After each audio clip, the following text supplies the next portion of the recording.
a medida que van avanzando las clases, tanto en las 3 unidades, comienzan a mermar.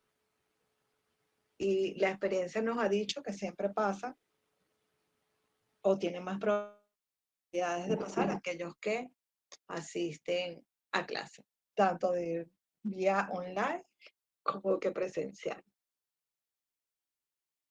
Porque entonces cuando se van a estudiar a sus libros, no saben cómo orientar o llegan y estudian por clase desgrabada. Ajá, dime, Jolimar, ¿cuál es la duda que tienes con la distancia? Puedes abrir el micrófono y así todos pueden participar. Está bien, creo que por ahí.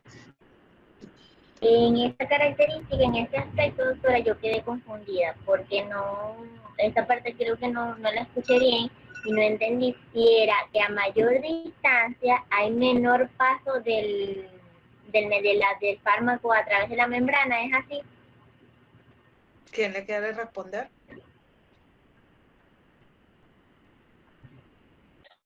Yo lo que entendí fue que a menor distancia va a ser menor el tiempo en el que va a entrar, a unirse con el receptor y a pasar por la membrana. Y es por eso que habrá mayor paso del fármaco. Sulimar te lo cambió, Jolimar. El concepto está bien, pero fíjate, ajá, que no entendiste. No, yo entendí que a mayor distancia, mayor es el paso de las moléculas, es más rápido. ¿No es al revés? Por el ejemplo que dio la doctora ayer, que si estamos en un salón y están, que si unas personas paradas en la puerta y están otras cerca al pizarrón y hay un terremoto, que ¿quiénes son los que salen más rápido? Entonces serían los que están cerca de la puerta. Sí, pero eso era para darle el ejemplo, pero a mayor distancia hay mayor roce y menor flujo de fármaco. El ejemplo era, o sea, el que está en el pizarrón, los que estamos pegados al pizarrón, o sea, entre los que están en la puerta, ¿quiénes salen? ¿Quién tiene más dificultad para llegar? Los que están en el pizarrón. Los que estamos en el pizarrón. Los que están más, Entonces, los que están más lejos de la puerta, pues. Es correcto. A mayor distancia hay mayor roce con todas las moléculas que tiene que, o con todos los elementos, por decirlo así, que tiene para llegar a la membrana. La diferencia está con mayor área de membrana. No me vayan a confundir eso, que siempre se confunde. A mayor área de membrana hay mayor flujo de fármaco porque tengo un espacio mucho más amplio para poder atravesar. Y a mayor distancia hay menor flujo de difusión de la droga.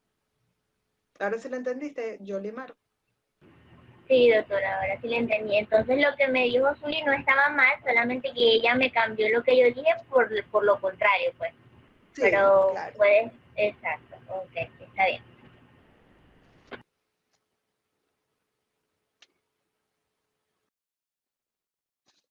Ok, comenzamos. Entonces son las 3:02.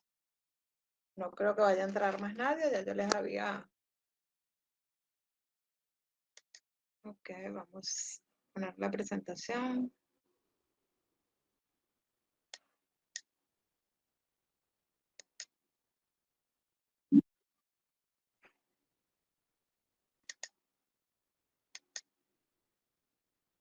Víctor entró en la raya.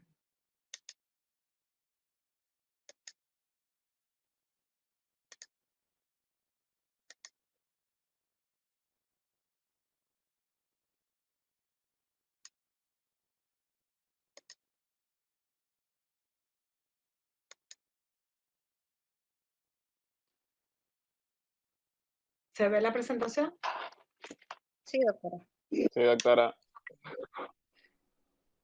Entonces, vamos a continuar. Todavía seguimos en la unidad 1 y continuamos entonces con absorción y destino de droga, que forma parte de lo que era la farmacocinética.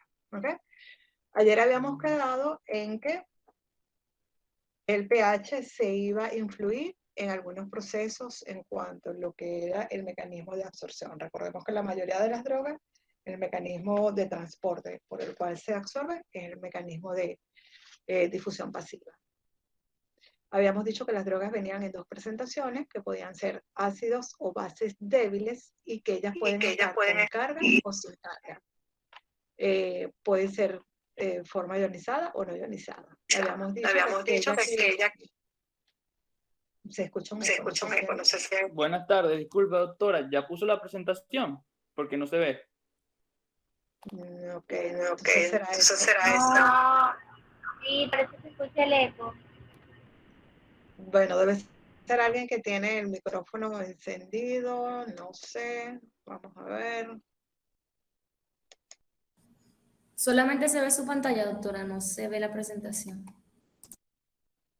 No, ya la quité, vamos a ponerla otra vez.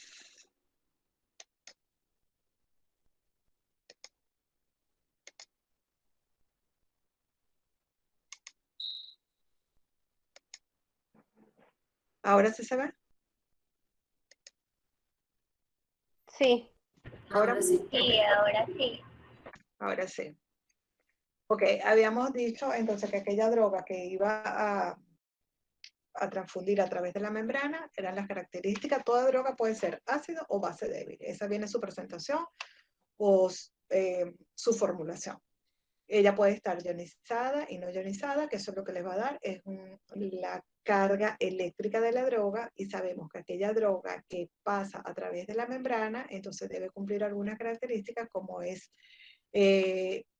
no ionizada, que son más liposolubles, y esto es una de las características.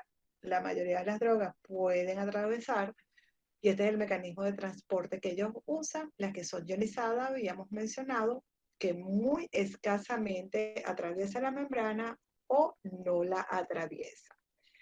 Entonces, yo les había dado el ejemplo, vamos a suponer, si al paciente nosotros le damos, tiene indicación de tomar aspirina, yo diciéndole que la aspirina es un ácido, su nombre lo dice, ácido acetilsalicílico, ya se debe absorber a nivel, por las características que yo les mencioné, debe absorberse a nivel gástrico. ¿Por qué? Es un ácido débil y suele estar en la forma no ionizada y se absorbe. Pero ¿qué es lo que sucede? Si este paciente, como sufre de gastritis, y él le dice, doctor, pero yo me puedo tomar un antiácido conjunto con la aspirina, ¿cómo estaría la absorción de la aspirina? ¿Estaría alterada o no altera la velocidad de absorción y las concentraciones?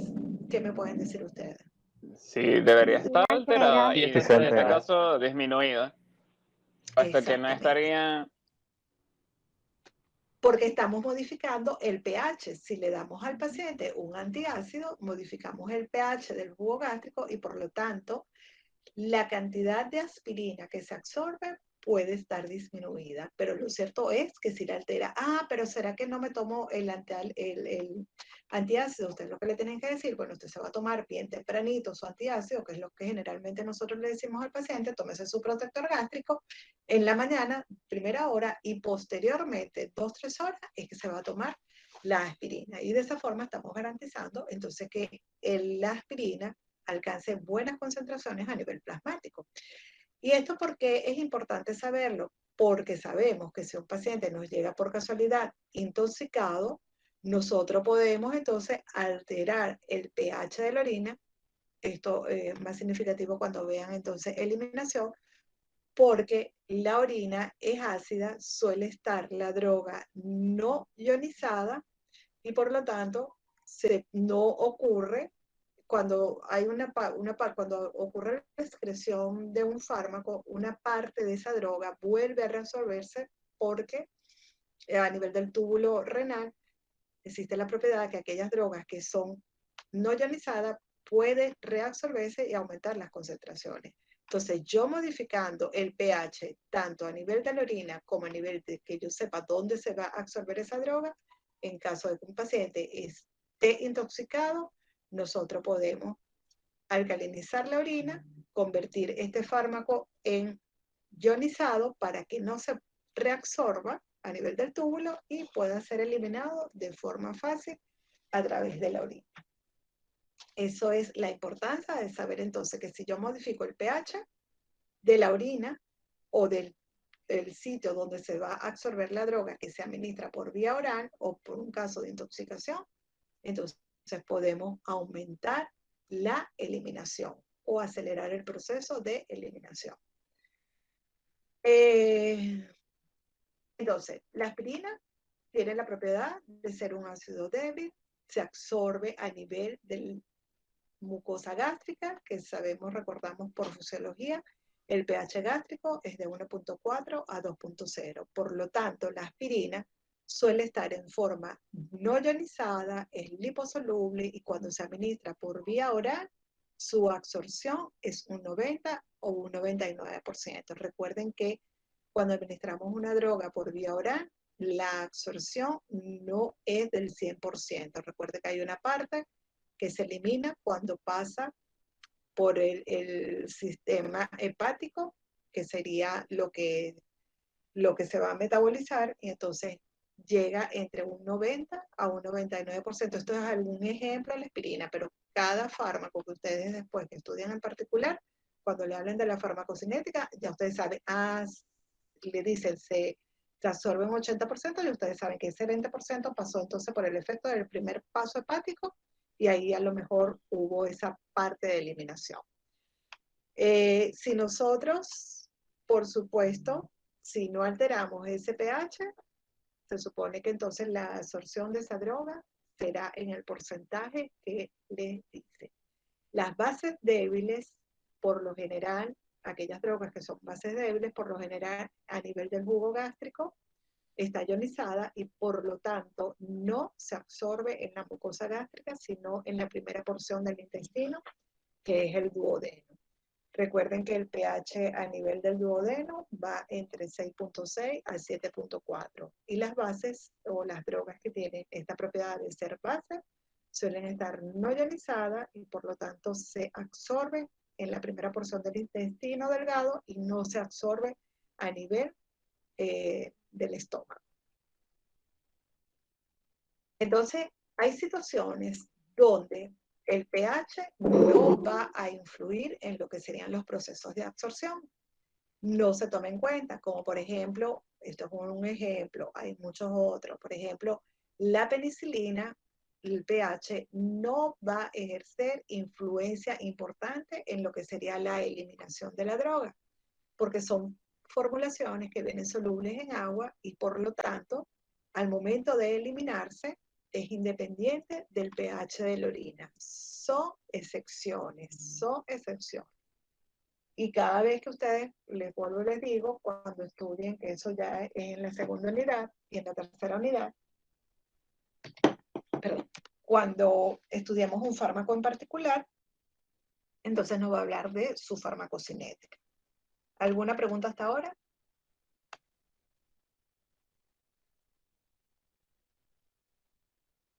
¿Preguntas hasta ahora? Ok, entonces en relación, ¿me están escuchando? ¿Me escuchan? Sí, doctora. Sí. Ok. Sí, Ok, salimos entonces, otro punto importante en la primera unidad y que tiene que ver cómo alcanza o la velocidad de alcanzar las concentraciones plásticas máximas, ¿se acuerdan de la curva que vimos ayer? La curva de absorción.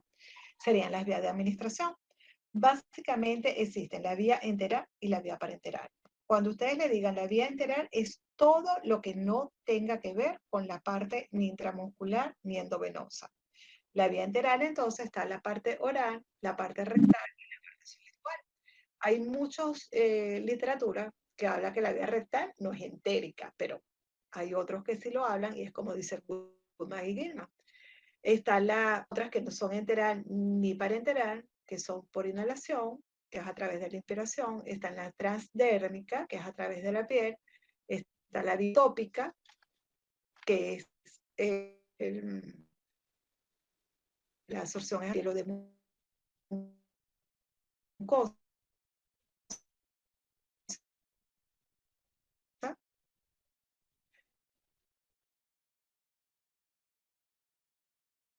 Y a través de estas plazas, entre otras, y la vía parenteral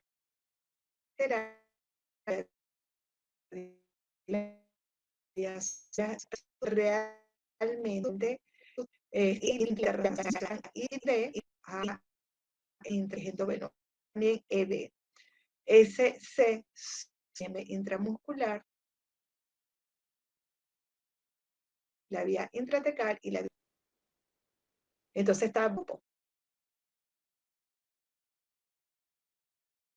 enteral y parenteral y son de importancia. A las siguientes láminas, vemos aquí dos láminas. Incluye la vía de administración y la forma farmacéutica de un fármaco. Si nos damos cuenta, aquí tenemos las diferentes vías laterales.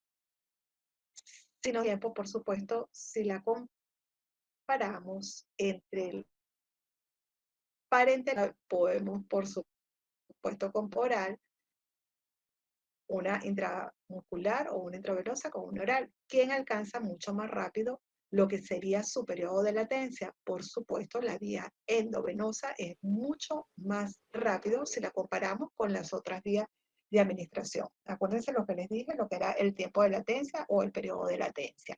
Por supuesto, la vía endovenosa alcanza su pico máximo mucho más rápido que si la comparamos con la vía intramuscular, con la vía oral o con la vía rectal. Igualmente, en el caso de la eliminación, vemos que la vía endovenosa se supone que su eliminación debe ser mucho más rápido. Recuerden que esto llega directo al torrente sanguíneo, mientras que las otras deben atravesar membranas para lograr alcanzar unas concentraciones plasmáticas máximas.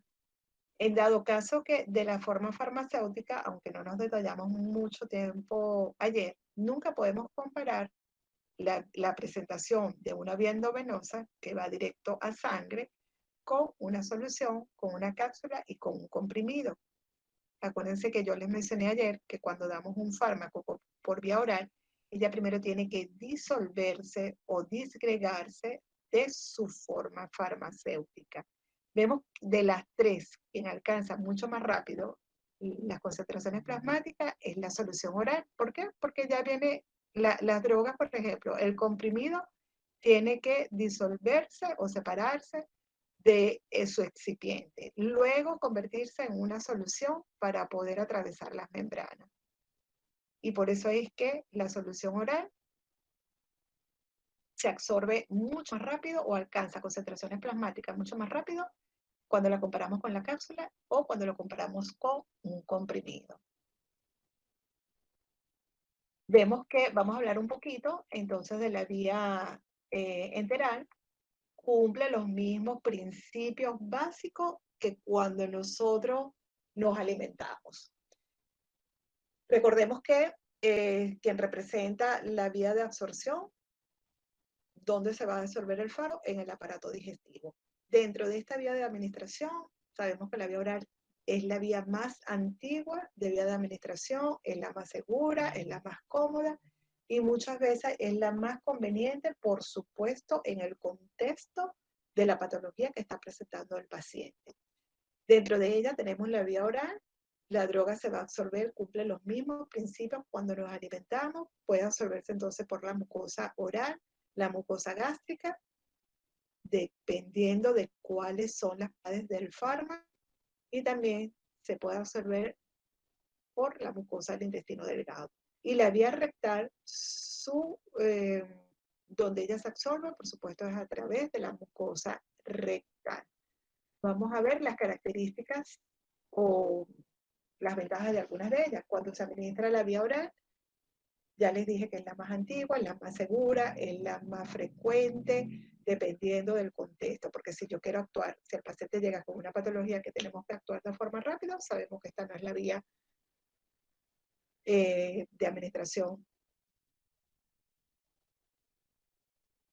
que uno debe usar. Es la más económica,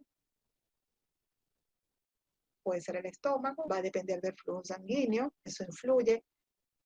si está ionizada o no ionizada. Ya sabemos que la que se absorbe de forma adecuada es la no ionizada.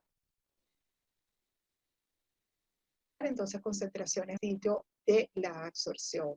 La velocidad va a depender si este paciente tiene un síndrome diarreico, por supuesto, cómo se va a ver alterada de la droga. Y también va a depender, por supuesto, de las formas que viene de presentación esta droga, si es solución, si es cápsula, si es grajea. Tenemos la vía sublingual, cumple los mismos principios de absorción como si se estuviera utilizando una droga por vía oral, pero fíjense, la importancia o la particularidad de esta vía.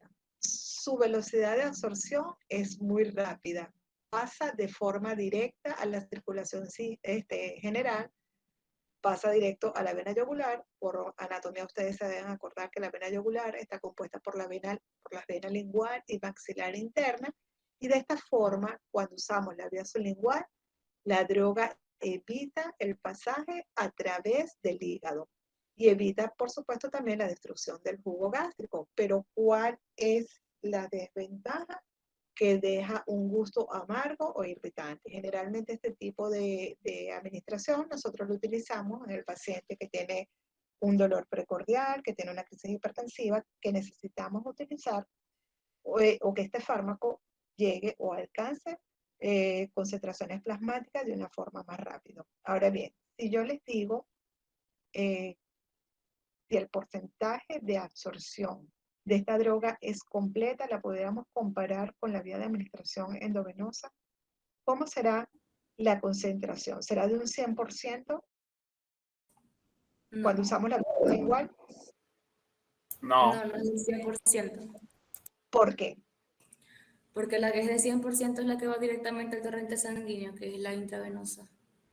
Ajá, pero ¿qué sucede? ¿Por qué aquí no es del 100%? ¿Cuál es el Bueno, motivo? Es una parte que pasa al intestino, pues, porque Porque uno usted se la explicó traga. ayer que ella, o Porque sea, hay que hay drogas membranas. que no se absorben en la primera porción del duodeno, estaba explicando ayer. No, yo no Cuando dije son eso. por vía oral. Creo que debería ser porque parte puede ingerirse. Así ingiere. Parte de ella se ingiere. El paciente de gluten, traten de ponerse algo bajo los ojos. Acuérdense que en la saliva también hay presencia de enzimas que pueden inactivar y por eso no es del 100%. Puede que sea un 99%, un 98% se acerque a las concentraciones o la absorción completa cuando se usa la vía endovenosa, pero parte de esa droga que se pone debajo de la lengua, parte es deglutida, se traga, porque hay salivación. Y en la saliva recuerden que tenemos enzimas y esas enzimas pueden inactivar. Ese es el motivo por el cual la absorción no es completamente, pero pasa directo a la vena de acá y evita, pero la absorción no es de un 100%. Pero el motivo es el gluten. Y parte de la droga entra en contacto con las enzimas que están presentes a nivel de la saliva y entonces la inhibe. La mucosa gástrica, sabemos que su característica es de membrana lipoidea, el mecanismo de transporte es por difusión pasiva. Toda droga que pasa por la mucosa gástrica puede ser que el jugo gástrico, por eso es que ustedes ven que la mayoría de las presentaciones de las drogas, cuando es una cápsula, cuando es una grajea, que es una cubierta entérica que parece un caramelito, es precisamente para protegerlo, que se inactive por los jugos gástricos. Y debe quedarse así. ¿Que la vamos a triturar? No, porque entonces estamos alterando el mecanismo de absorción y dificulta entonces la misma. Las drogas sabemos cuáles son aquellas que se absorben en el estómago y cuáles son las que se absorben a nivel de la primera porción del duodeno. Tiene que cumplir esa característica. Deben estar no ionizadas, debe ser, si es un ácido débil, se absorbe a nivel gástrico, si es una base débil, se absorbe a nivel de la primera porción del duodeno. No debe poseer carga esta molécula. Entonces, en la mucosa del intestino, o sea, cumple los mismos principios, los mismos procesos básicos de absorción, es el centro fisiológico de la absorción. Todo fármaco se absorbe a este nivel, por supuesto, si es un básico se absorbe. Ya sabemos que los que tienen características ácido no se absorben a nivel de la primera porción del duodeno. ¿Cuáles son las ventajas de la vía oral? Es la vía fisiológica de la deglución y de la ingestión, enorme superficie de absorción del epitelio intestinal, alta irrigación, es una vía segura para nosotros poder actuar en caso de que exista una sobredosis, es autoadministrable, no requiere personal especializado, a menos que el paciente, veamos entonces las desventajas. El tiempo de latencia hasta que aparezcan los efectos tarda. Eso lo vimos ayer, el por qué, todo el mecanismo que tiene que atravesar esta droga para poder alcanzar concentraciones mínimas eficaces para poder comenzar a ver los efectos. Eso tarda.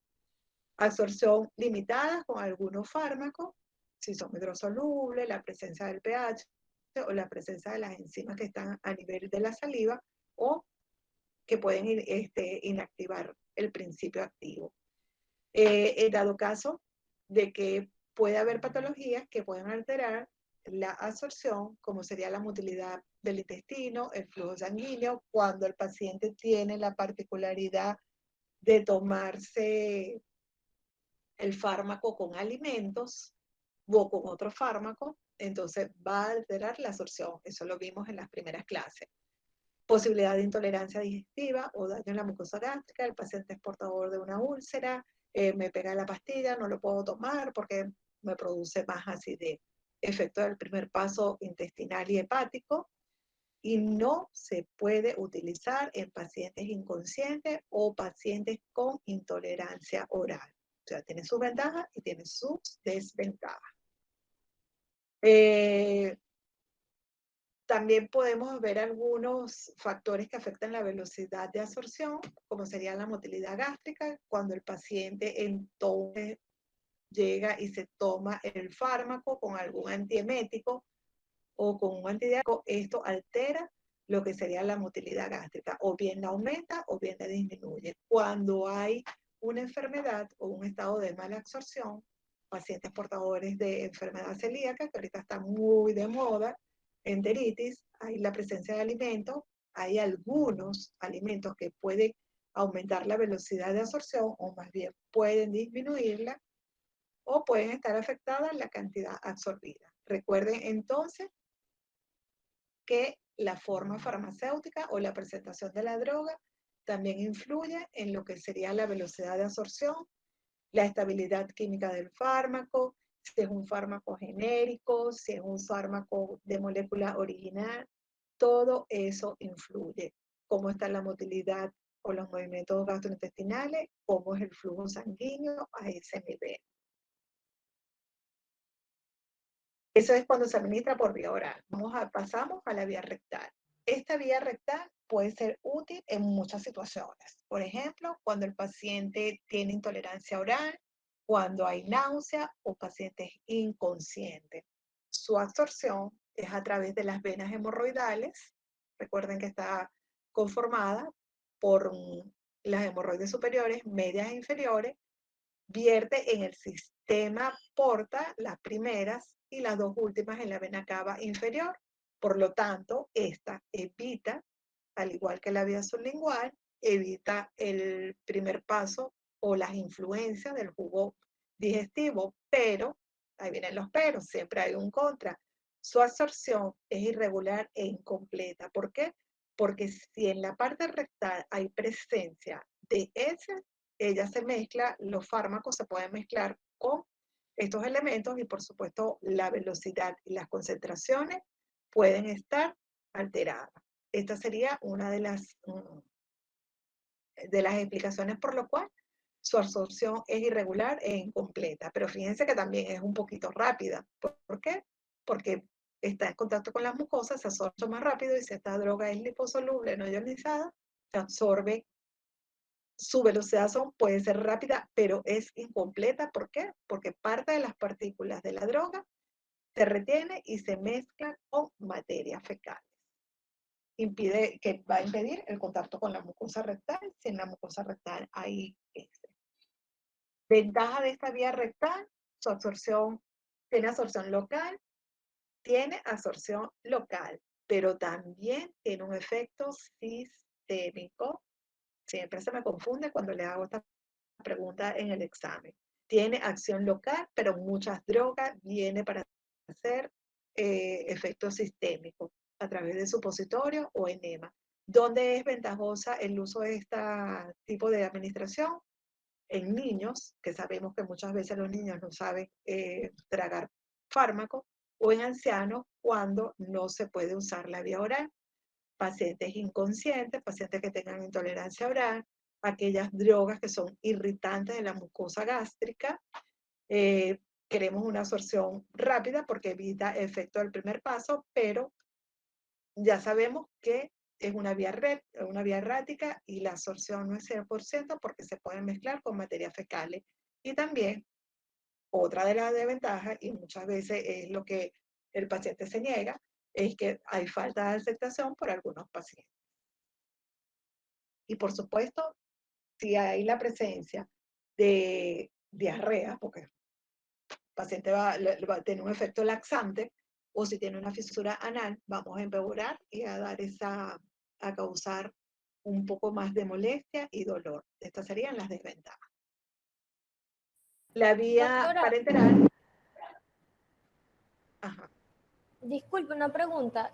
No entiendo el primer ítem anterior en donde dice acción local o sistémica. O sea, no entiendo qué quiere decir esa parte sistémica con los supositorios y enemas. ¿Alguien más o alguien quiere explicarle?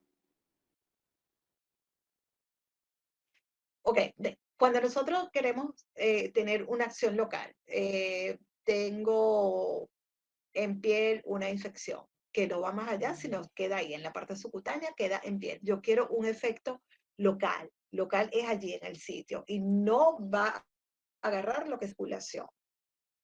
Entonces, tiene un efecto laxante. Generalmente cuando nosotros estimulamos la parte anal, nos va a dar un síndrome evacuaciones, ¿ok? Y hay algunas que tienen efecto sistémico que utilizamos, por ejemplo, tengo una cefalea, pero soy portadora de una gastritis, no puedo tomar el fármaco porque me va a dar más úlcera, me va a producir una epigastralgia, pero entonces hay analgésicos que vienen en forma de supositorio para tener entonces un efecto sistémico. Tengo hemorroides,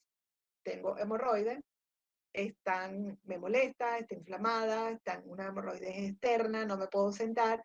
Uno generalmente le dice al paciente, agarre una gasita, póngale un fármaco, que no se los voy a decir ahorita, bueno, nosotros usamos un fármaco, lo va a mojar y se lo va a poner justo en el ano esa gasita. Las hemorroides se recogen y eso es un efecto local. Generalmente el fármaco que utilizamos es un antihipertensivo. Entonces, no se absorbe, no llega a circulación sistémica, no alcanza concentraciones a nivel sistémico, sino que queda allí. ¿Ya? ¿Entendiste? Sí, perfecto. No tenía idea que un supositorio podría actuar con una cefalea o algo así. Sí, porque hay analgésicos que vienen en forma de supositorio. Y hay antipiréticos cuando los muchachitos tienen fiebre, hay tachipirín en presentación de supositorio para colocarlo y ocurra una disminución de la temperatura. Entonces eso logra alcanzar concentraciones plasmáticas porque llega sangre. Y cuando queremos un efecto local, un enema. El paciente tiene varios días que no evacúa, entonces se le coloca un enema, que se hace una estimulación y ya quedó allí. No atravesó o no alcanzó concentraciones plasmáticas. ¿Bien? Perfecto, perfecto, se entendió perfecto. Muy bien, entonces seguimos. Pasamos a la vía parenteral. Yo les voy a mencionar las más importantes sin dejar entonces que vamos a ver las demás. Tenemos la vía dentro de las parenterales, las más importantes, intramuscular o subcutánea, dependiendo de qué es lo que yo quiera en este paciente que le voy a dar esas indicaciones. que son administradas por vía intramuscular o subcutánea, el mecanismo de transporte es por difusión simple generalmente. La rapidez de absorción va a depender, por supuesto, de, aquí se aplica lo que serían los mecanismos o de Fick, o la ley de Fick y las otras propiedades del fármaco. Entonces va a depender de la superficie de absorción y, por supuesto, de las características propias del fármaco. Las drogas que no son liposolubles ingresan a la circulación sistémica por un mecanismo de filtración a través de los poros de las membranas capilares, y las moléculas que son más grandes, entonces por procesos de fagocitosis. Eso lo vimos ayer. Dentro de las ventajas de la vía parenteral en general, ¿ok? Su absorción es rápida, es segura y es completa. Debemos hacer un cálculo de la dosis exacta en cuanto queremos utilizar una vía parenteral, porque en caso de una sobredosis vamos a ver los efectos adversos mucho más rápido que si estuviéramos usando una vía enteral. Evita la influencia del jugo digestivo y evita el primer paso, o sea que en esta, dependiendo de cuál es, entonces vemos que su absorción es 100%. Es de gran utilidad en la emergencia, correcta indicación en pacientes que están inconscientes o que tienen intolerancia oral o que tengan un síndrome diarreico, y también nos permite utilizar esta vía cuando debemos administrar sustancias que son irritantes para la vía digestiva. Desventaja: se requiere una buena asepsia y antisepsia, por supuesto es dolorosa, eso que no, que vamos a administrarla con un poquito de anestesia o que es un pinchacito que parece picadita de plaga, olvídense, o sea, debemos aprender las técnicas. Eso de estar tirando inyecciones, si es por ejemplo la vía intramuscular que le va a doler menos, le va a doler mucho más. Una vez administrada, no podemos corregir la dosis, entonces necesitamos hacer un buen cálculo.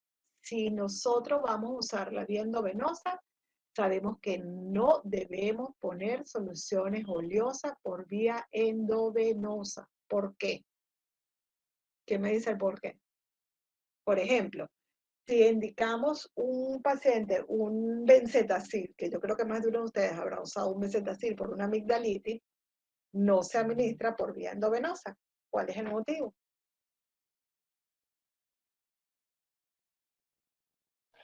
Porque tiene, al final termina teniendo elementos sólidos, doctora. ¿Quién da más? Podría ser porque puede obstruir o disminuir el calibre del vaso en algún punto. ¿Y eso qué puede traer como consecuencia?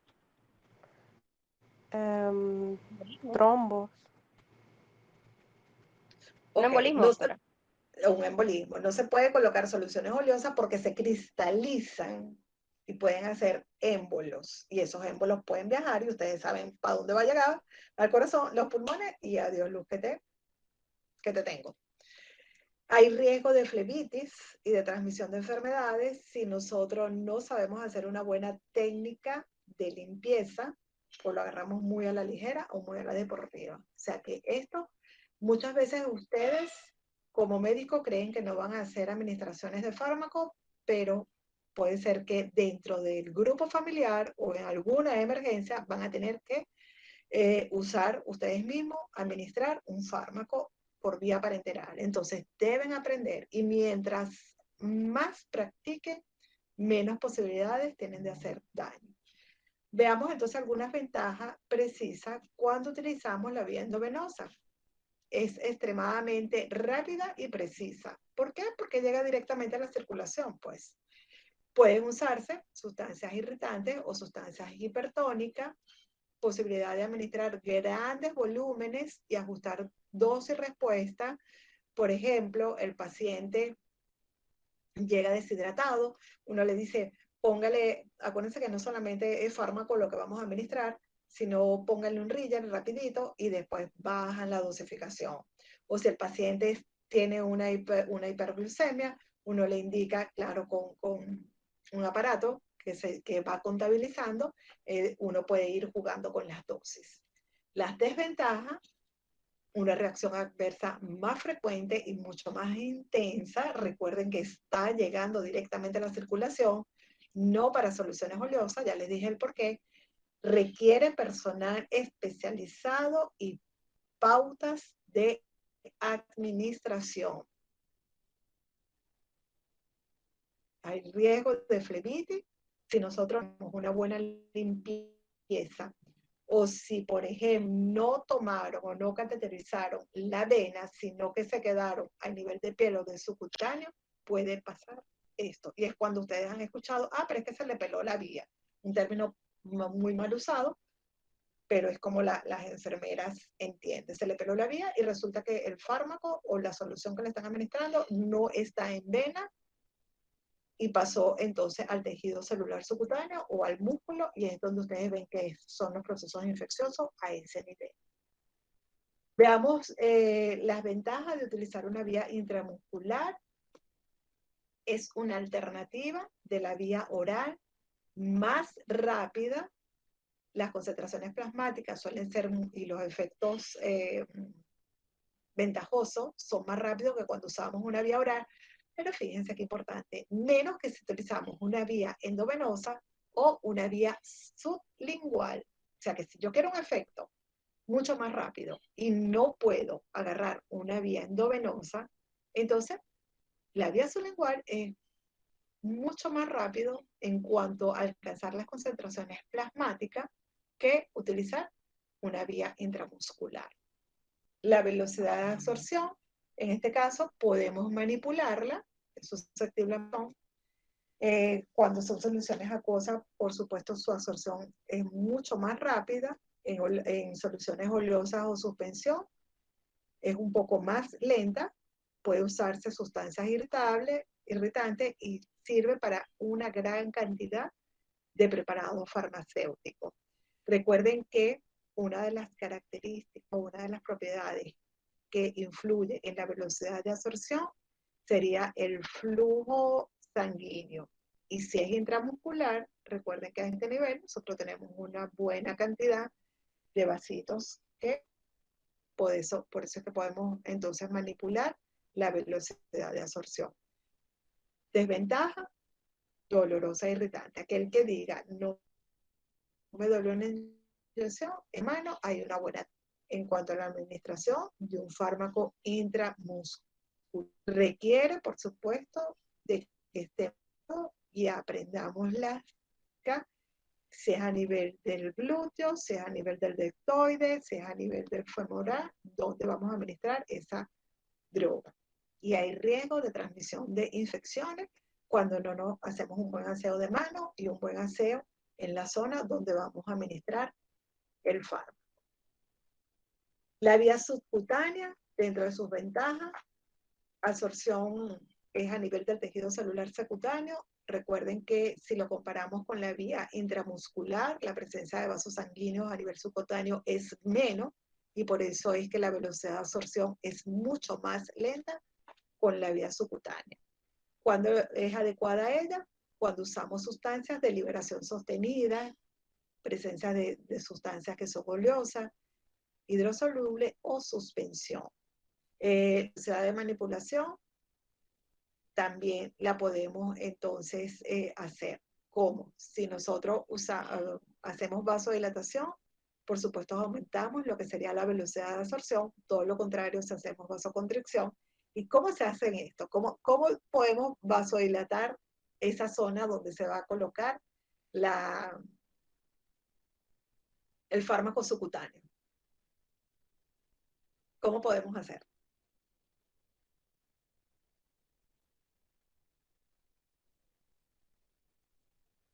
Masajeando el área.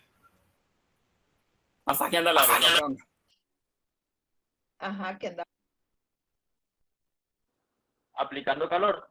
Aplicando calor, aplicando frío, o decirle al paciente, bueno, usted se le coloca y vaya a caminar. De esa forma aumentamos entonces, pero por supuesto,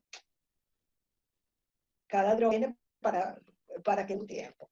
Desventaja: no es adecuado esta vía de administración subcutánea para grandes volúmenes.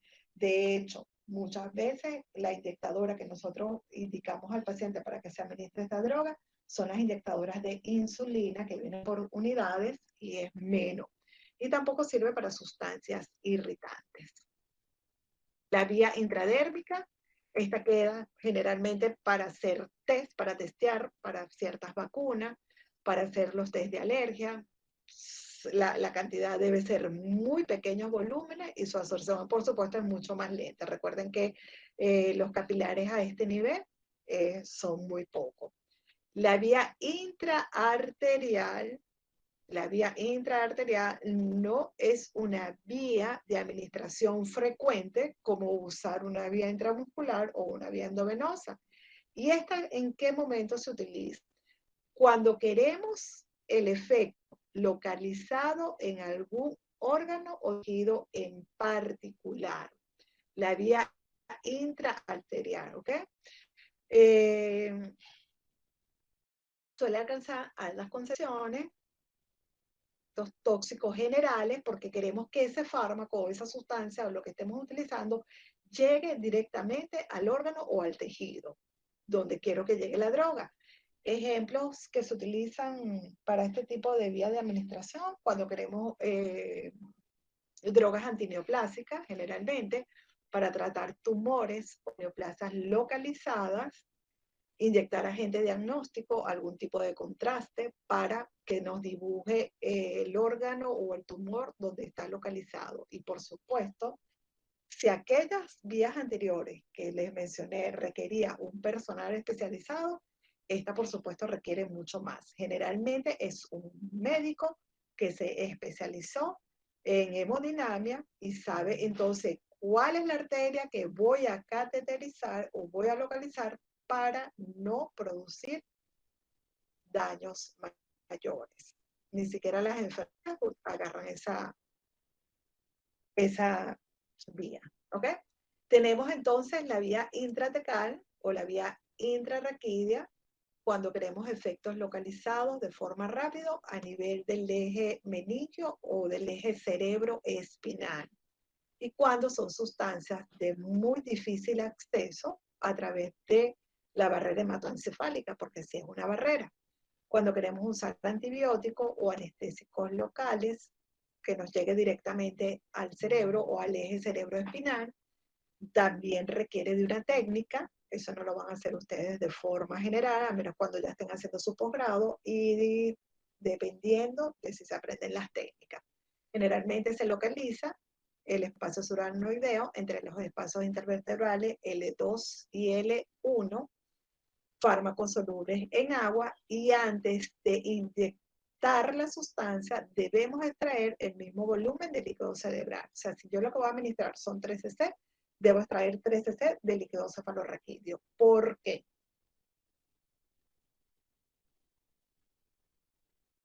A ver, ¿por qué? Para no causar una compresión de la Bueno, médula. Se escucha entrecortado. Porque crearía un desequilibrio en cuanto al volumen. Ajá, pero Habría mayor presión. para evitar una presión intracerebral, para no aumentar la presión intracerebral. Y por eso es que debemos sacar la cantidad de la droga que vamos a administrar. Debemos conocer las técnicas porque, o sea, estamos entrando a través de la médula espinal y podemos causar efectos adversos. Tanto entonces se suman los efectos adversos de la droga que va a llegar directo al cerebro y efectos adversos de un proceso infeccioso que pueden producir de forma secundaria. Tenemos la vía intraperitoneal. El peritoneo es una extensa superficie de absorción. Generalmente esto se deja para trabajos experimentales con animales o bien cuando el paciente tiene algún trastorno de la vía del sistema renal, está en una insuficiencia renal y se necesita, esto también queda, entonces para de suplemento. Y otras vías menos frecuentes, personal médico especializado, como la vía subconjuntival, conjuntiva ocular, uso de médicos oftalmólogos, intravítrea. No se les ocurra hacer ustedes esto si no son especialistas, porque van a dejar a ese pobre paciente con vaciamiento del globo ocular. Otras vías que no son ni parenterales ni enterales, la vía respiratoria. Tenemos la vía intranasal, muy usada, sobre todo ahorita con la situación COVID. Es una vía muy sencilla, a través de gotas, no invasiva. Vamos a robarle la voz. El micrófono, por favor. Ese bicho es paja, o sea que lo que da su teléfono. Por favor, apaguen el micrófono.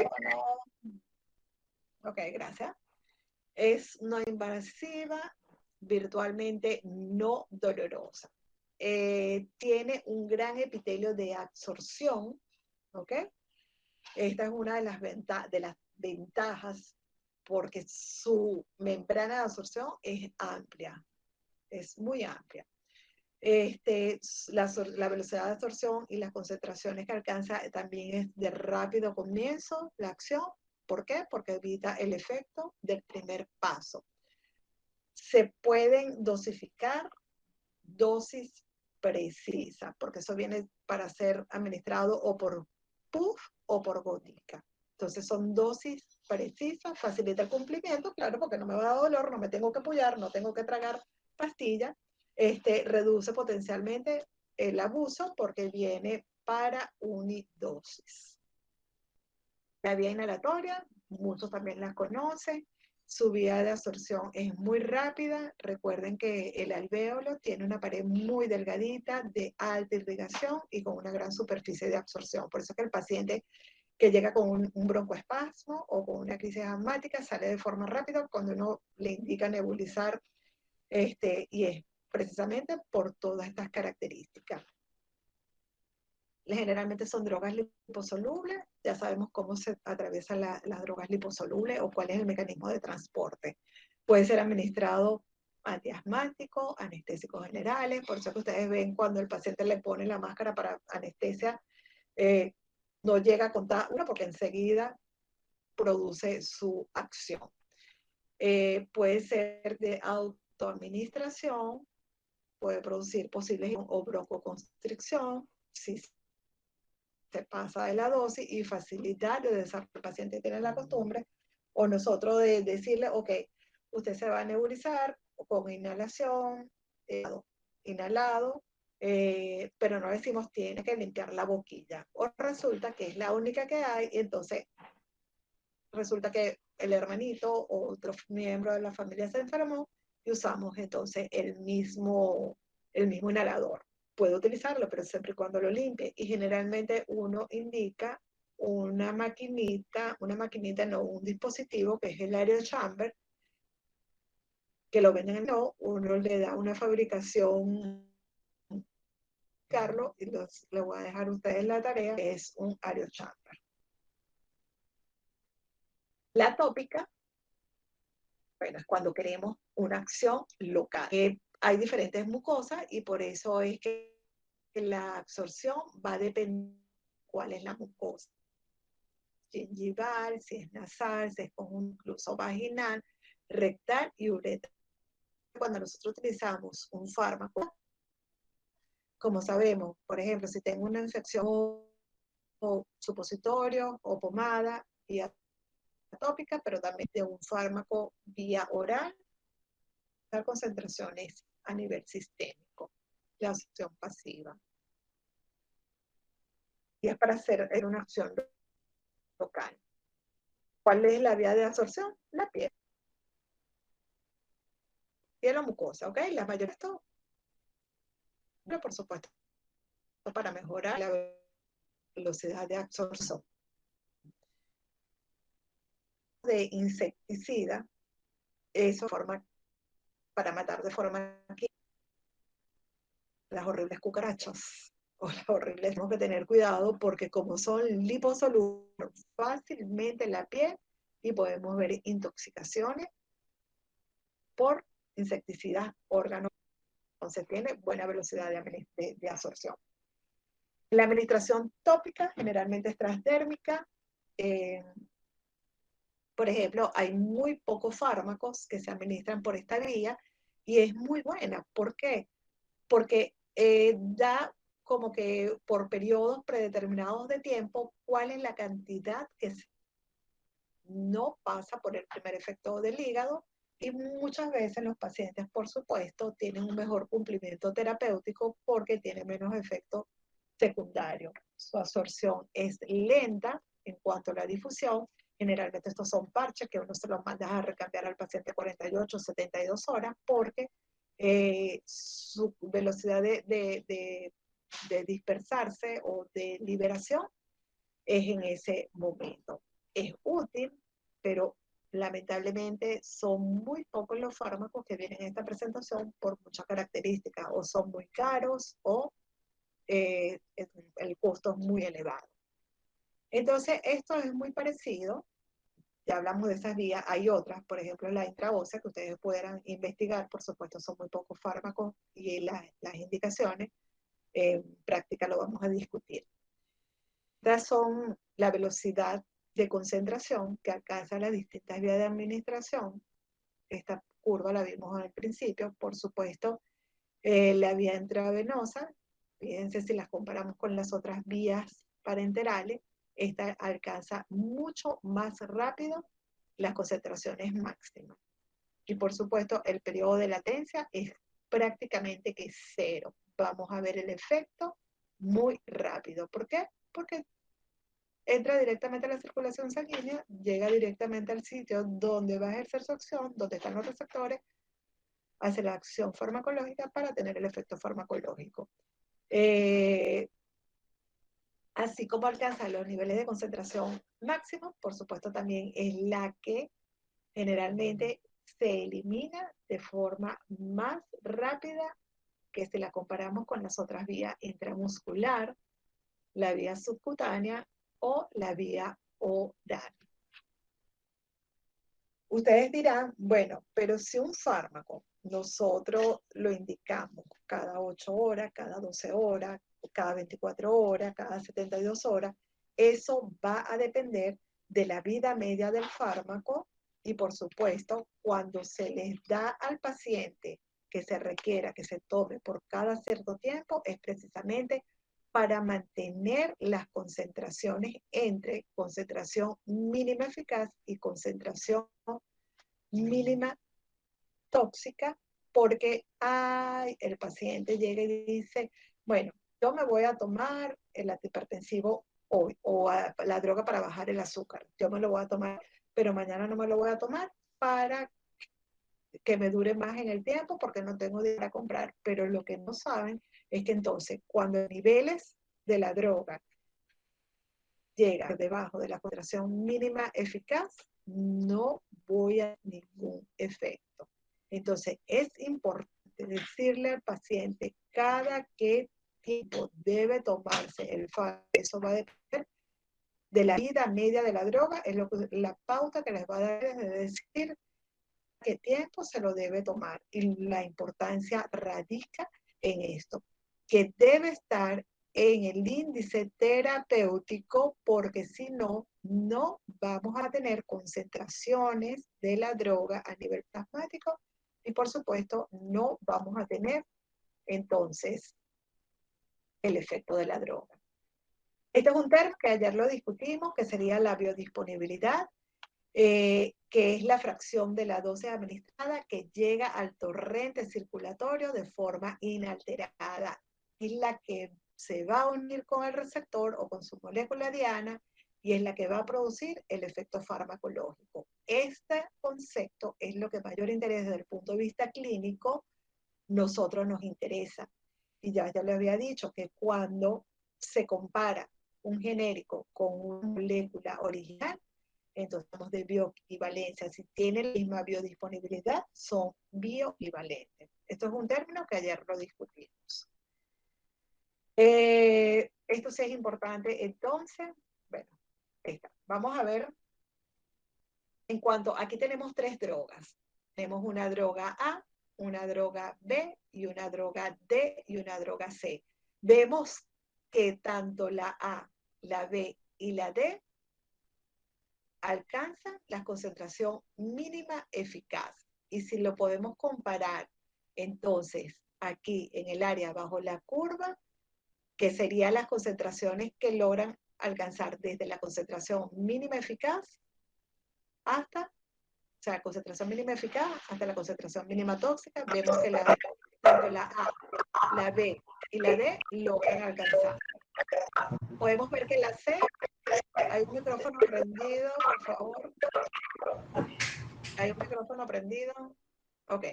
Vemos que la droga C no logra alcanzar la concentración mínima eficaz y por lo tanto no podemos hacer comparación. De 3 drogas alcanza más rápido concentraciones plasmáticas si nos ponemos a interrogarles. ¿Cuál de las 3? ¿La A, la B o la D? La A. La A.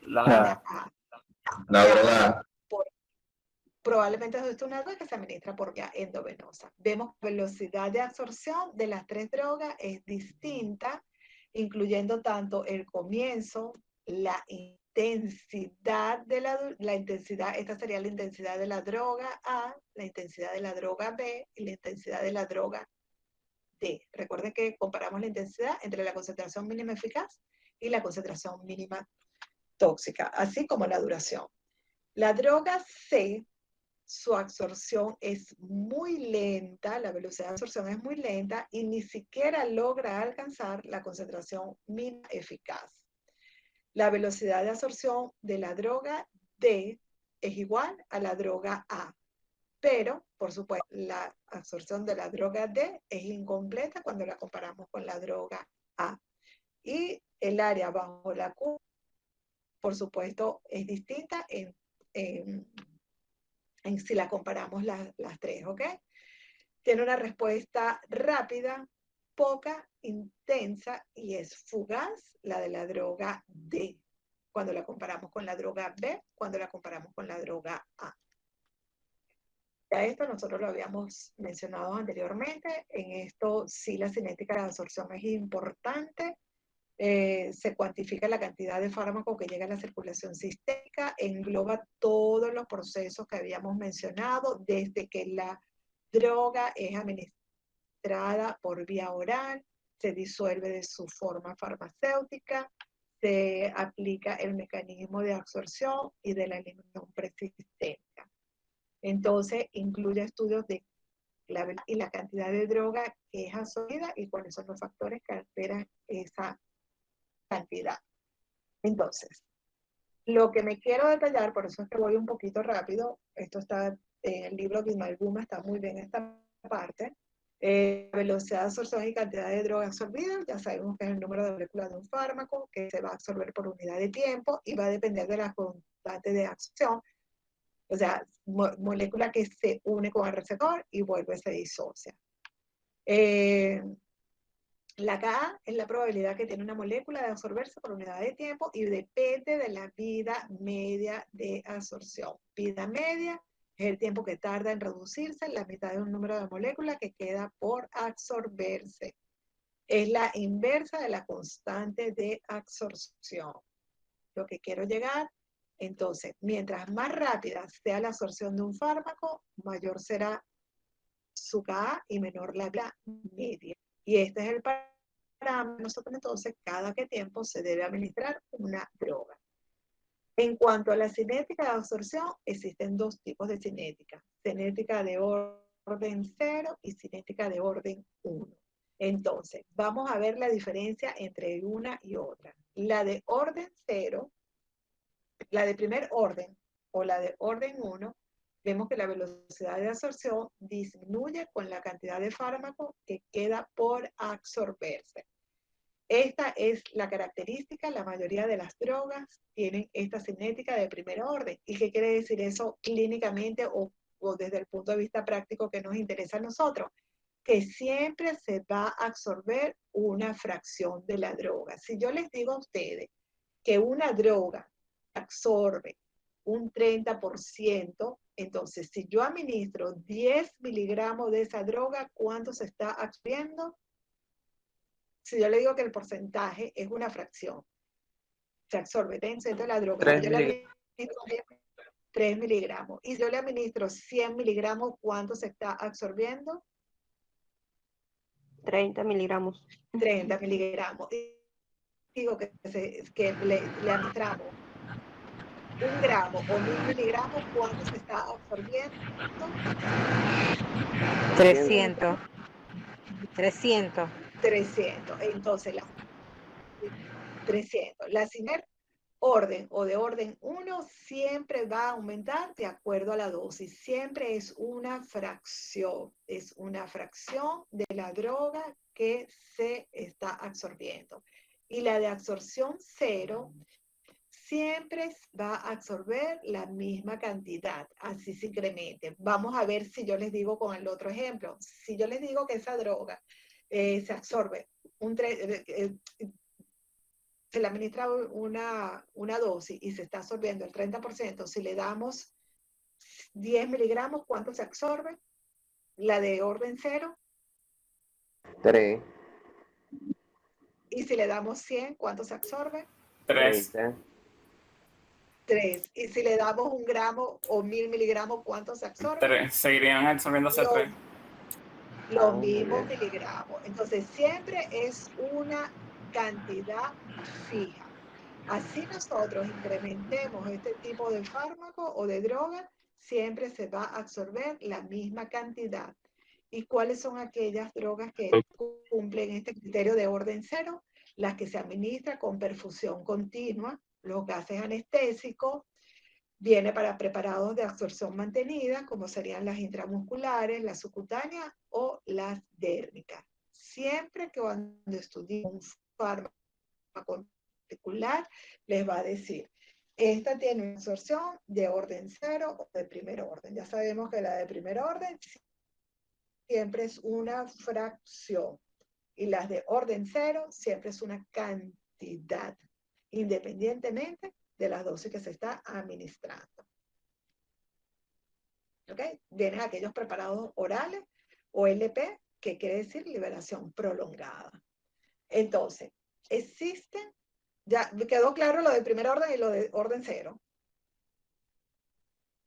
Ok, vamos a ver cuáles son los factores. Hay factores que pueden alterar la absorción. Tenemos los factores fisiológicos, factores patológicos, incluso factores iatrogénicos. Doctora, ¿podría repetir lo de primer orden y lo de orden 0? Que no lo entendí muy bien, por favor. En la de primer orden, siempre se va a absorber una fracción. Ponte, yo te digo en práctica o lees un libro, esta droga tiene una cinética de orden de primer orden o de orden 1, independientemente. Ya tú sabes que siempre se va a absorber una fracción. Entonces te va a decir que se absorbe un 50%. Esto fue un ejemplo que le puse, pero puede ser un 50, un 80, se absorbe un 30%. Entonces, si yo llego y le digo al paciente, usted se va a tomar 500 miligramos de esto cada 8 horas. Ya yo sé que de esos 500 miligramos que el paciente se va a tomar, se va a absorber un 30% de esa droga. Si yo le digo, bueno, usted se va a tomar 800 miligramos, ya tú sabes que de esos 800 miligramos se va a absorber un 30%. O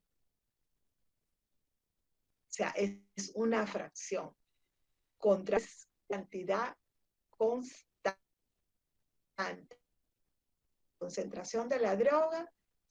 Este mismo ejemplo, si yo... lo que se va a absorber es un 30%. Si yo le digo, usted se va a tomar 500 miligramos, siempre se va a absorber. ¿Cuánto es que el 30% de 500? Rápido. ¿Están allí? Muchachos. 150. ¿Están sacando la cuenta? ¿Cómo era la cuenta, doctora? Sí, doctora. 50, creo, ¿no? Serían 150 miligramos, ¿no? Ajá. Ok, si le damos 800, la cinética de orden 0, ¿cuánto se va a absorber? 240 miligramos. No, orden 0, orden 0. 150. 150. 150. Y si le digo, tómate 1 gramo o 1000 miligramos, ¿cuánto se va a absorber? 150. 150.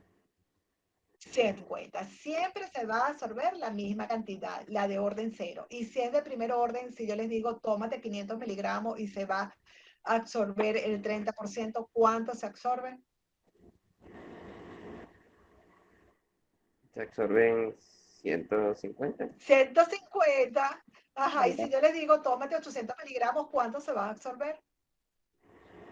Ahí cambia. Sería el 30%. Ahí cambia. El 240. 30% de 800. 240. 240. Ajá. Y si yo le digo, tómate 1 gramo o 1000 miligramos, ¿cuánto se absorbe?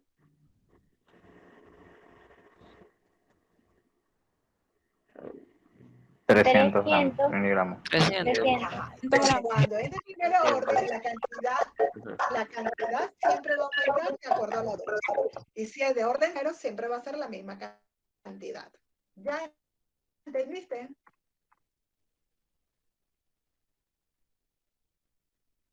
El que preguntó, ¿entendió? Orden 0 me quedó un poco confuso, pero la de primer orden sí la entendí bien.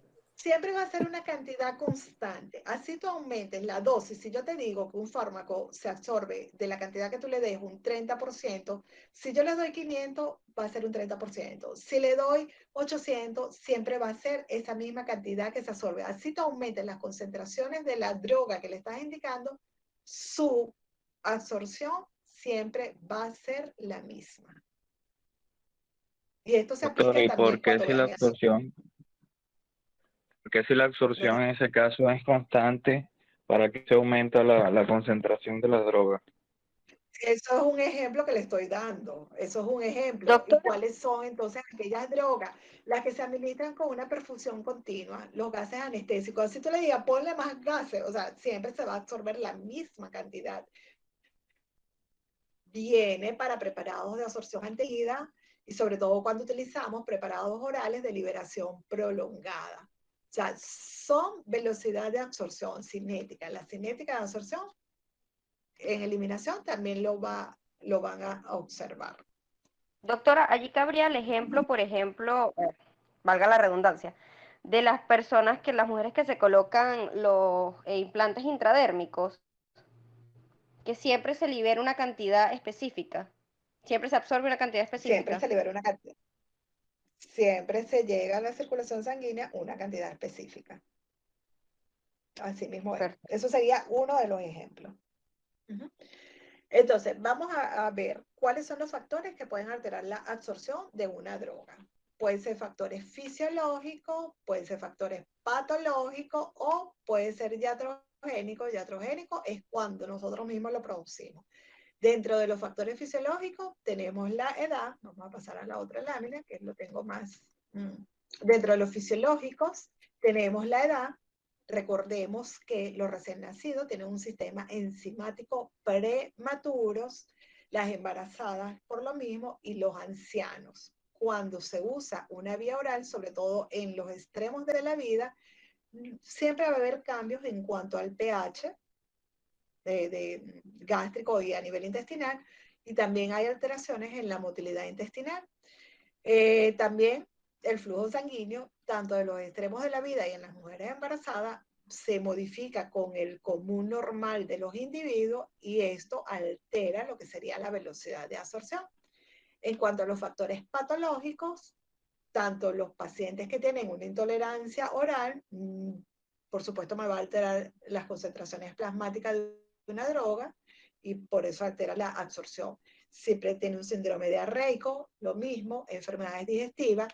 Si, por ejemplo, el paciente tiene alteraciones en la circulación sanguínea, como cuando vemos en pacientes con insuficiencia cardíaca o en shock hemodinámico, vamos a tener entonces que esto van a alterar la velocidad de absorción. Y en cuanto a factores iatrogénicos, precisamente cuando le decimos al paciente, bueno, tómate si por ejemplo el paciente tiene gastritis, se va a tomar una pastilla tiene las propiedades de absorberse a nivel gástrico, entonces vamos a modificar la velocidad de absorción.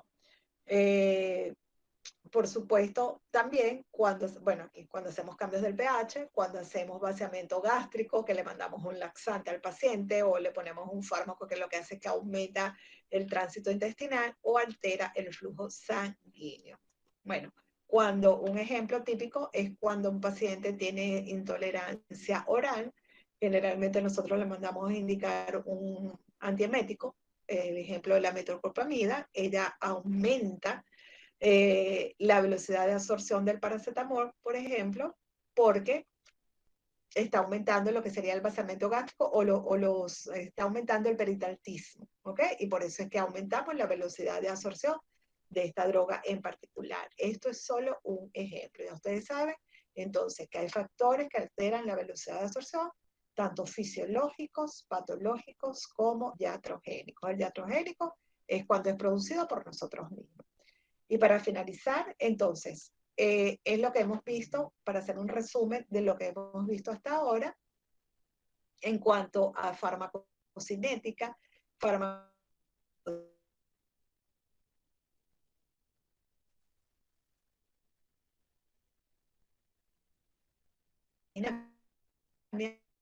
que fue lo primero que vimos.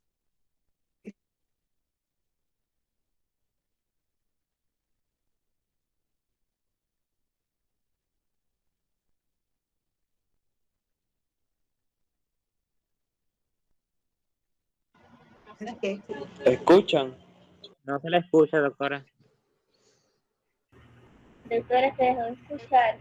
No se escucha, doctora. Forma que podamos ver las prácticas. Hemos visto, ¿están allí? Hola.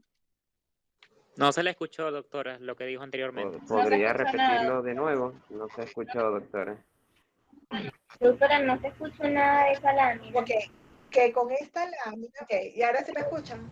Ok, Sí, ahora se me escuchan. sí. Ok, Sí, doctora. lo que quiero, con esta lámina, lo que quiero es finalizar con la clase de hoy, y para saber dónde estamos desde el punto de vista de los temas, vimos primero esta parte, que es la fase farmacocinética, pero para que la droga pueda llegar al torrente sanguíneo y distribuirse donde van a interactuar,